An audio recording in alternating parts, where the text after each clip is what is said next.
మేము అంటే 2024-25కి సంబంధించి ఎంత స్కాలర్షిప్స్ పే చేసిరు అన్నప్పుడు మరి బకాయిలలో 140 కోట్ల 74 లక్షలు చెల్లించడం అని చెప్పడం జరిగింది అధ్యక్ష. అంటే దాంట్లో 104 కోట్లలో ఫస్ట్ అండ్ సెకండ్ ఇన్స్టాల్మెంట్ వాళ్ళు కలిపి ఉన్నారు.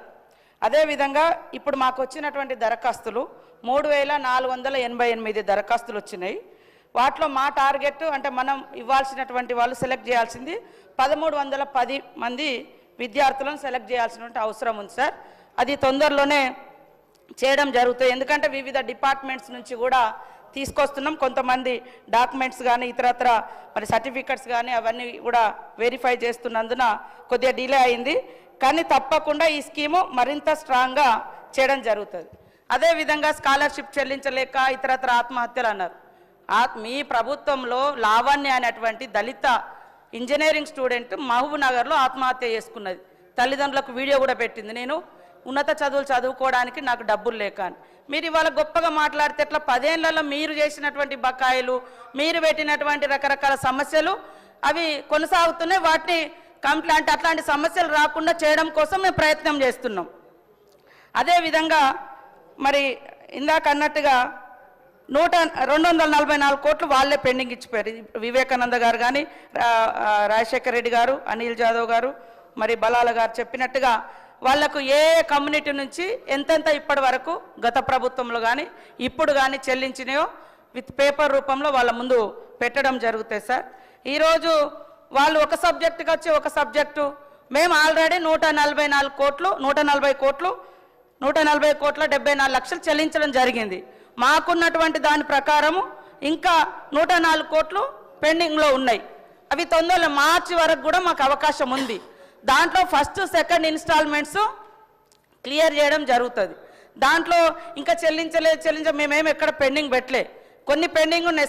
ఫీజు రియంబర్స్మెంట్ మీరు ఇచ్చిపోయినాయి 4500 కోట్ల దాకా పెండింగ్ ఉన్నాయి. ఇవాళ మమ్మల్ని అంటే ఎట్లా? మీరు ఇచ్చినటువంటి ఆర్థిక వ్యవస్థ మరి ఇబ్బందికరమైనటువంటి పరిస్థితి ఉంది, అయినా కూడా చెల్లించే కార్యక్రమంలో ఉన్నాము. అది అర్థం చేసుకోకుండా ఇంకేదో డైవర్ట్ చేయడము. ఇవాళ ఆటోలది, ఊబర్లు, బైకులు మీ మీ తెలంగాణ భవన్లో మీరు ఓపెన్ చేసిరు అంటే బస్సు బంద్ చేయాలా? ఎర్ర బస్సులు ఫ్రీగా పెట్టడం బంద్ చేయాలా మహిళలకు? అది కూడా చెప్పండి. ఆటోలకు మీరు 10 ఏళ్లలో ఏం చేసిర్రు? మీరు పెడితే ఓలా, ఊబర్, బైకు, మరి ఇవాళ ఏమి మెట్రో కూడా వచ్చినాక చాలా మందికి ఆటోలకు కూడా దెబ్బతిన్నది. అదేవిధంగా మీ ప్రగతి భవన్లో బైక్ డ్రాపింగ్ సర్వీసులు మరి ఇవన్నీ కూడా మీ హయాంలో జరిగినాయి. కాబట్టి ఇవాళ ఇక్కడున్నాక అప్పుడు ఒక మాట, అక్కడున్నప్పుడు ఒక మాట కాదు. మీరు 10 ఏళ్లలో ఆటో డ్రైవర్ల అభివృద్ధి కోసం, ఆర్థికంగా బలోపేతం కోసం ఏం చేసిరు? మేము తీసుకొచ్చింది ఒకటే, ఉచితంగా మహిళలకు బస్సు తీసుకొచ్చినాం. పేదింటి బిడ్డలు ఎక్కేటువంటి ఎర్ర బస్సులకు ఫ్రీగా పెట్టినాం. అది తప్ప? అరే మీరు ఎట్లా మాట్లాడినారు? మీరు దాంట్లో మాట్లాడారు కాబట్టే నేను చెప్పడం జరుగుతూ ఉంది అధ్యక్ష. ఖచ్చితంగా డీటెయిల్స్ ఇస్తాం. మా గవర్నమెంట్లో ఇందులో ఏం పెండింగ్ లేదు. సెలక్షన్ డిసెంబర్ ఎండింగ్ లోపు క్లియర్ చేస్తాము. వివిధ డాక్యుమెంటేషన్ అదేవిధంగా వివిధ శాఖల నుంచి ఈ అంబేద్కర్ గారి యొక్క ఓవర్సీస్ అనేది ఒక డిపార్ట్మెంట్తో లిమిటేషన్ లేదు. వివిధ ఎస్సీ, ఎస్టీ, బీసీ, బ్రాహ్మణ, ఇతర క్యాస్టులు కూడా ఉన్నారు కాబట్టి అవన్నీ కూడా తీసుకొస్తున్నారు. డిసెంబర్ ఎండింగ్ లోపు ఇవి క్లియర్ చేస్తాం. తప్పకుండా స్ట్రాంగ్గా ఈ పథకాన్ని కొనసాగిస్తాం. క్వశ్చన్ నంబర్ 542 కరీంనగర్ కామారెడ్డి ఎల్లారెడ్డి రహదారి జాతీయ రహదారిగా మార్పు. రోడ్లు మరియు భవనాల మంత్రి శ్రీ కోమటిరెడ్డి వెంకటరెడ్డి గారు. సార్, ఆనరబుల్ స్పీకర్ సార్, మొదటి ప్రశ్నకు సమాధానం అవునండి, రెండో ప్రశ్నకు సమాధానం లేదండి, మూడో ప్రశ్నకు తెలంగాణ రాష్ట్రంలో 165 కిలోమీటర్ల పొడవు గల కరీంనగర్ నేషనల్ హైవే 563 వద్ద ప్రారంభమై సిరిసిల్ల, కామారెడ్డి, ఎల్లారెడ్డి, పిట్లం మీదుగా NH 161 జంక్షన్ వద్ద ముగిసే రాష్ట్ర రహదారిని జాతీయ రహదారిగా 17/5/2016లో కేంద్ర ప్రభుత్వం జాతీయ రహదారుల మంత్రిత్వ శాఖ సూత్రప్రాయంగా ఆమోదం తెలిపింది. గత ప్రభుత్వం సకాలంలో DPRని సమర్పించినందున 28/7/2020 రోజు మార్త్ డిపార్ట్మెంట్ దీనిని రద్దు చేయడం జరిగింది. గౌరవ సభ్యులు మదన్ మోహన్ రావు గారు.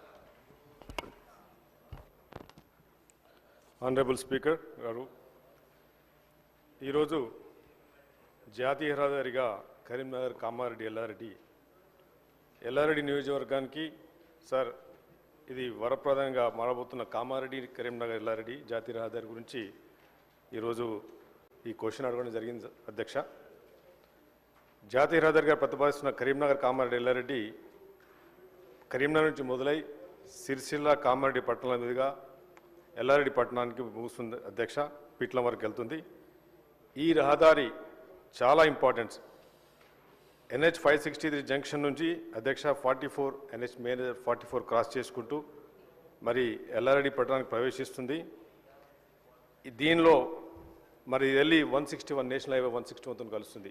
దీనివల్ల అధ్యక్ష మహారాష్ట్రకి కర్ణాటకకి ప్లస్ ఈ రోడ్స్ అధ్యక్ష కామారెడ్డి నుంచి నిజాం సాగర్ రోడ్ అని అప్పుడు 100 ఇయర్స్ కింద నిజాం గారు ఈ బండ్ల బాట వేసుకున్నారు.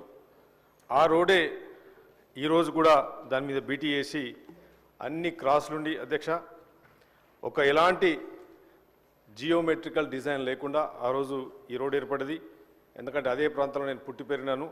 50-60 ఇయర్స్ నుంచి విపరీతమైన యాక్సిడెంట్స్. నేను I have taken a report from Sadashivanagar police station and Yellareddy circle. There are so many accidents been recorded అధ్యక్ష. దీనివల్ల చాలామంది చనిపోతూ ఉన్నారు. పాపులేషన్ పెరిగిపోయింది. ఈ కామారెడ్డి నుంచి వెళ్ళే లింగంపేట్ 4 మండలాలు కనెక్ట్ చేస్తుంది అధ్యక్ష. ఇది వెరీ వెరీ ఇంపార్టెంట్. మరి పోయిన గవర్నమెంట్లో this is not been done. మరి వాళ్ళు మాట్లాడుతూ ఉన్నారు, చాలాసార్లు మాట్లాడారు, కానీ ఇట్లాంటి మేజర్ రోడ్స్నే ఇది ఎన్నో పుణ్యక్షేత్రాలు, వేములవాడ దగ్గర ఉన్న పుణ్యక్షేత్రం, మరి సిరిసిల్ల నుంచి మా దగ్గర శబరిమాత పుణ్యక్షేత్రం కలుపుకుంటూ పోతుంది అధ్యక్ష. మరి దీనివల్ల బిజినెస్ ఇంప్రూవ్మెంట్ ఎల్లారెడ్డి ఈరోజు పడిపోయింది, కనెక్టివిటీ లేకుండా. మరి దీనివల్ల మరి మంత్రి గారిని కూడా నేను కోరడం జరిగింది. వారు ఇమీడియట్గా వెరీ గుడ్ రెస్పాన్స్తోని నాకు మరి వారి ఇమీడియట్ ఆఫీసర్స్తో కూడా మాట్లాడి the proposal has been submitted అధ్యక్ష. సో దీనివల్ల చాలా డీప్ కర్వ్స్ వల్ల ఈ కొత్త డిజైన్లో 4 లేన్లో తీసుకురావాలని కోరుతున్నాం అధ్యక్ష. అయితే ఎల్లారెడ్డి అనే ప్రాంతానికి దీనివల్ల ఒక బైపాస్ కూడా పెట్టాలని చెప్పేసి కూడా మీ ద్వారా మంత్రి గారిని కూడా నేను రిక్వెస్ట్ చేయడం జరుగుతుంది. మరి మొన్ననే మంత్రి గారు ముఖ్యమంత్రి గారు కూడా they have submitted been to Delhi. ఆడి గడ్కరీ గారితో కూడా మాట్లాడి నేను చెప్పడం జరిగింది. అయితే దీనిలో మై కొలీగ్ ఆది శ్రీనివాస్ గారు మరి అక్కడ కూడా వారిది కూడా వేములవాడ కాన్స్టిట్యున్సీ చాలా ఇంపార్టెంట్ కాన్స్టిట్యున్సీ. తెలంగాణలో ఉన్న one of the major temple అక్కడ ఉంది. ఆడ కూడా కుదురుపాక బ్రిడ్జ్ నుంచి వేములవాడకి 50 crores వారు కూడా సబ్మిట్ చేయడం జరిగింది. మరి దాన్ని కూడా మంత్రి గారికి త్రూ ఐఎమ్ రిక్వెస్టింగ్